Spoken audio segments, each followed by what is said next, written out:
자, 우리 이 시간 하나님 말씀 같이 봅니다. 하나님 말씀은 디모데전서 4장 1절에서 5절까지 말씀입니다.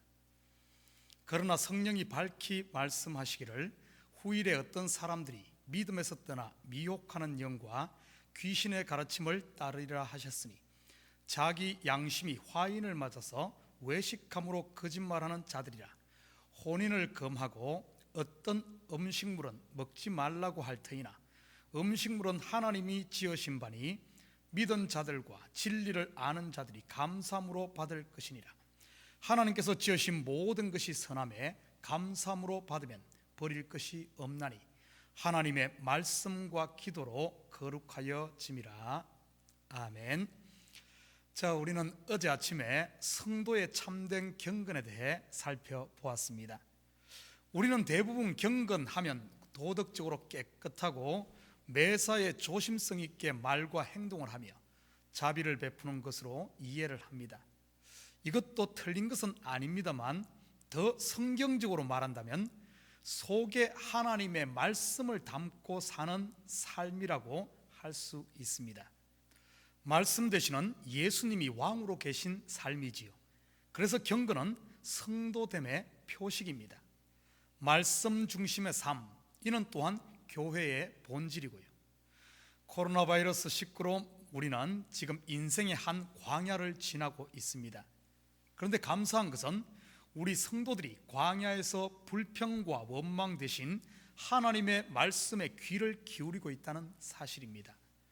비록 화상이지만 매일 아침 성도들의 얼굴을 볼 때마다 은혜의 빛이 흘러넘침을 봅니다. 점점 얼굴이 보름달처럼 밝아지고 있지요. 오해하지는 마십시오. 얼굴의 사이즈가 커진다는 말이 아니라 빛이 더 빛난다는 말이니까요.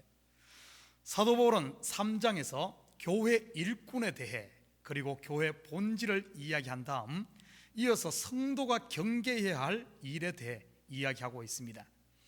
성도들이 말씀으로 무장하고 교회가 든든히 서갈수록 그만큼 영적 시험과 싸움도 있다는 말이지요. 아담과 하와 속에 하나님의 말씀이 담기자 뱀의 유혹이 있지 않았습니까? 말씀 되시는 예수님이 공생애를 시작하자마자 마귀의 시험도 있었지요.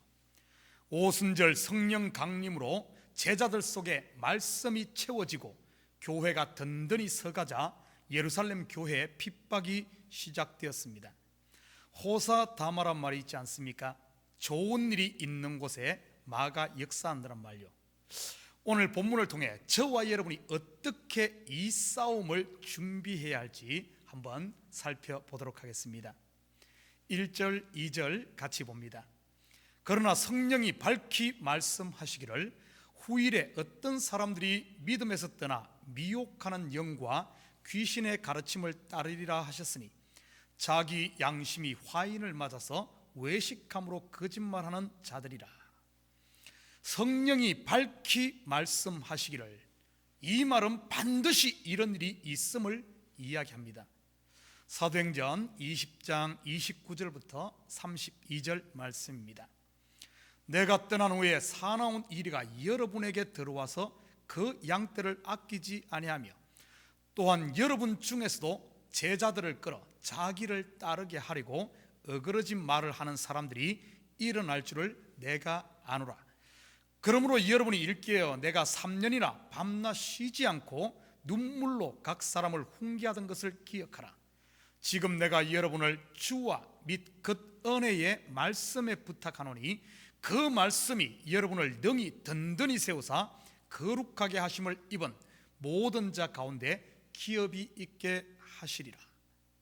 사도 바울이 3차 선교행을 마치고 예루살렘으로 돌아오는 길에 에베소 장로들에게 같은 경계의 말씀을 합니다. 그뿐 아니라 이단과 거짓 선생에 대한 경계는 사도 바울이 보낸 다른 서신서에서도 동일하게 언급되고 있습니다. 이 말은 초대교회뿐만 아니라 모든 교회들에게 그리고 교회된 성도 한 사람 한 사람에게 이 시험과 유혹이 있다는 것입니다. 여러분, 이단 거짓 선지자 하면 무엇이 먼저 여러분의 머리에 떠오릅니까? 아마 얼마 전 한국을 시끄럽게 했던 신천지나 세월호 사건 때 실체를 드러냈던 구원파, 그 이전에 있었던 시한부 종말론자들이 떠오릅니까? 아니면 우리 근처에도 있는 여호와의 증인, 안식교, 몰몬교 등이 떠오르나요?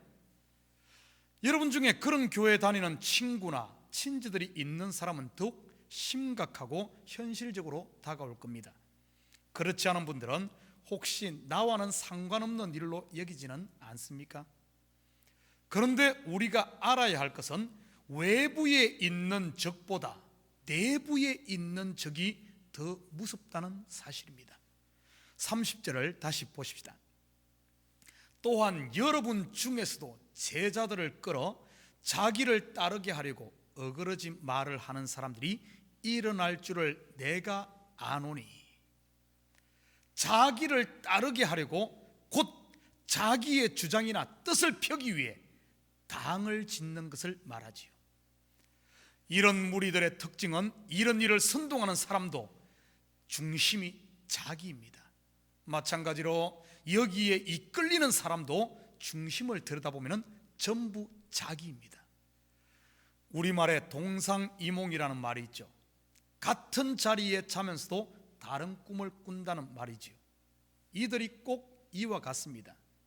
어떻게 두 자기가 하나가 되겠습니까? 제가 설교 때마다 강조하는 것 중에 하나가 자기 부인입니다. 자기를 버리지 못하면 끊임없이 이런 유혹에 흔들릴 수밖에 없습니다. 디모데후서 3장 6절과 7절 같이 봅니다. 그들 중에 남의 집에 가만히 들어가 어리석은 여자를 유인하는 자들이 있으니 그 여자는 죄를 중히 지고 여러 가지 욕심에 끌림 받아 항상 배우나 끝내 진리의 지식에 이를 수 없느니라. 이 말은 남의 아내에 유혹한다는 말이 아닙니다. 어리석은 여자란 성도의 남편은 예수 그리스도임에도 불구하고 여전히 자기에 매여 있는 신앙인을 말하지요. 그러다 보니 자기 욕심 채우기 위해 온갖 설교 다 듣고 성경 공부 다 한다 해도 진리를 깨닫지 못한다는 뜻이지요. 그 결과가 어떻게 되는 줄 아십니까? 오늘 본문의 2절 말씀처럼 양심이 화인을 맞아서 외식하게 되죠. 화인 맞는다는 말이 무슨 뜻일까요? 불도장을 찍는다는 뜻인데 불도장을 왜 찍습니까? 고대 사회에서 불도장은 가축들에게 찍는데 자기의 소유임을 표시하는 것입니다. 설령 도둑이 훔쳐가더라도 한 번 찍은 화인은 지워지지가 않기 때문이죠. 양심이 화인만다는 것은 결국 마음이 완악해져서 남의 말 듣지 않는다는 뜻입니다. 고칠 수가 없고 변화시킬 수가 없다는 말이죠. 그리고 불도장을 찍는 것은 소유 표시라고 했습니다. 마음에 화인 맞은 사람은 자기 속에 갇혀버렸음을 의미합니다. 자신이 자신의 주인이면서 성도처럼 행세하니 외식이요 거짓말하는 것입니다. 성도의 주인은 누구입니까? 예수님이 핏값으로 샀으니 예수님이 주인이지요. 만약 우리가 성도라 가면서 자기를 위해 살고 자기가 주인으로 산다면 이것이 바로 외식이요 거짓 아닙니까? 사랑하는 성도 여러분, 외부에 있는 이단 경계해야 됩니다. 어디 좋다고 누가 용하다고 함부로 쫓아다니지 마시기 바랍니다. 교회 밖에 있는 이단이나 거짓 선생의 유혹에 넘어가지 않는 최상의 방법은 외부의 집회나 성경 공부 아니면 세미나에 갈 때는 꼭 담임 목사인 저에게 물어보고 승낙받고 가는 것이 가장 좋습니다. 그러나 더 경계해야 될 것은 바로 교회 안에 있는 당을 짓는 무리입니다. 여러분, 교회 안에서 여러분의 뜻을 이루고자 이 사람 저 사람 밥 사주고 커피 사주고 하지 마십시오. 나도 모르는 사이에 마귀의 종로로 달 수 있으니까요. 그리고 그런 의도가 보이거든 덥석덥석 받아먹지 마십시오. 밥을 사시려거든 감사하는 마음과 빚을 갚는 마음으로 순수하게 섬기시기를 바랍니다. 이런 섬김은 많으면 많을수록 더 은혜가 넘치지요. 사실 무엇보다도 가장 경계해야 할 것은 다름이 아닌 내 속에 있습니다. 하와를 유혹한 뱀의 거짓보다 더 무서운 것은 하와의 마음속에 웅크리고 있던 욕심이란 놈이지요. 뱀 탓만 하고 있지 마십시오. 문제는 내 속에 있으니까요. 하와의 마음밭이 이미 가라지를 받아 잉태할 수 있는 빈틈이 있었다는 뜻입니다. 하나님의 말씀으로 가득 채워진 밭이었다면 가라지가 자라지 못했을 테니까요. 우리도 마찬가지입니다. 말씀이 나와 하나 된 삶이 되지 못하면 언제든지 가라지가 자랄 수 있다는 사실입니다. 사탄은 언제나 빈틈이 있는 그곳으로 들어오거든요. 그리고 1절에 보면은 후일에라고 말하는데 후일이 언제일까요? 고린도서 3장 1절입니다. 너는 이것을 알라. 말세에 고통하는 때가 이르러. 바로 후일은 종말의 때, 말세를 말합니다. 그러면 종말이 언제입니까? 여러분, 종말은 구로 끝나는 해가 종말입니까? 999년, 1999년? 아니면 전쟁이 나고 지진이 있고 바이러스가 전 세계에 퍼지는 팬데믹 현상이 일어나는 때가 종말입니까? 물론 이때도 종말이죠. 그러나 바로 알아야 할 것은 종말은 예수님이 이 땅에 오신 때부터 시작되었습니다. 여러분, 이 종말이란 단어를 농사력으로 말하면 추수 때를 말합니다. 요한복음 4장 35절 같이 봅니다. 너희는 넉 달이 지나야 추수할 때가 이르겠다 하지 아니하느냐? 그러나 나는 너희에게 이르노니 너희 눈을 들어 밭을 보라. 희어져 추수하게 되었도다. 사도행전 2장 17절입니다. 하나님이 말씀하시기를 말세에 내가 내 영을 모든 육체에 부어주리니 너희의 자녀들은 예언할 것이요 너희의 젊은이들은 환상을 보고 너희의 늙은이들은 꿈을 꾸리라. 그때 내가 내 영을 내 남종과 여종에게 부어주리니 그들이 예언할 것이요 또 내가 위로 하늘에서는 기사를 아래로 땅에서는 징조를 베풀리니 곧 피와 불과 연기로다. 예수님이 오셨을 때가 종말이요 오순절 성령 강림으로 영혼 추수가 시작된 때가 종말입니다. 우리는 종말에 태어나서 종말을 살고 종말의 추수가 되지요. 성도란 준비된 사람이요 하루하루가 전부인 삶을 사는 사람이 되어야 합니다. 주인이 부르면 언제든지 하던 일 멈추고 달려갈 종처럼 말이죠. 오늘 본문 3절 같이 봅니다. 혼인을 금하고 어떤 음식물은 먹지 말라고 할 터이나 음식물은 하나님이 지으신 바니 믿은 자들과 진리를 아는 자들이 감사함으로 받을 것이니라. 이 말씀은 당시 에베소 교회뿐만 아니라 초대교회를 어지럽혔던 영지주의와 율법주의 이단의 주장입니다. 혼인을 금하고 결혼까지 포기하며 주를 섬겨야 한다고 주장했지요. 영지주의가 자유방임으로 흐르자 이에 반대해서 지나친 금욕주의를 또 주장하는 파가 일어났습니다. 양극단을 달렸지요. 겉으로 보면 엄청나게 신앙 좋은 사람들 같습니다. 우리 같은 보통 사람들은 근처에도 못 갈 그런 사람들이죠. 이런 사람을 보면 많은 성도들이 존경합니다. 성자라고 말이죠. 우리 주위에도 이런 사람은 없나요? 나 40일 금식했어. 집 팔아 헌금하고 교회에 살다시피 하는 사람 말이죠. 아주 신령해 보이는 산신령처럼 도인 같은 성도 말이죠. 과연 하나님이 원하시는 삶이 이런 것일까요? 음식물을 먹지 말라, 이것은 율법주의자들의 주장이었습니다. 이들은 율법의 잣대를 가지고 사람들을 판단하고 정죄했지요. 혹시 내 눈이 모두를 판단하고 정죄하고 있지는 않나요? 혹시 여러분 가운데 자꾸 그런 것이 눈에 거슬리고 보인다면 여러분, 노란색 경고등이니 빨간불 켜지기 전에 십자가 밑에 나와 엎드려야 합니다. 다시 처음부터 은혜를 배워야 됩니다. 그렇다고 성도들은 아무렇게 살아도 괜찮다는 말일까요? 절대 아닙니다. 절제해야죠. 법을 지켜야지요. 그런데 문제는 이들이 자신을 학대하면서까지 열심을 냈지만, 중요한 것은 이 모든 열심이 자기를 위해 했다는 것입니다. 자기의 의의를 쌓기 위해, 자기를 자랑하기 위해, 그리고 사람들의 인정과 칭찬을 듣기 위해 말이지요. 이들의 실체에 대해 디모데후서 3장 2절에서는 이렇게 고발하고 있습니다.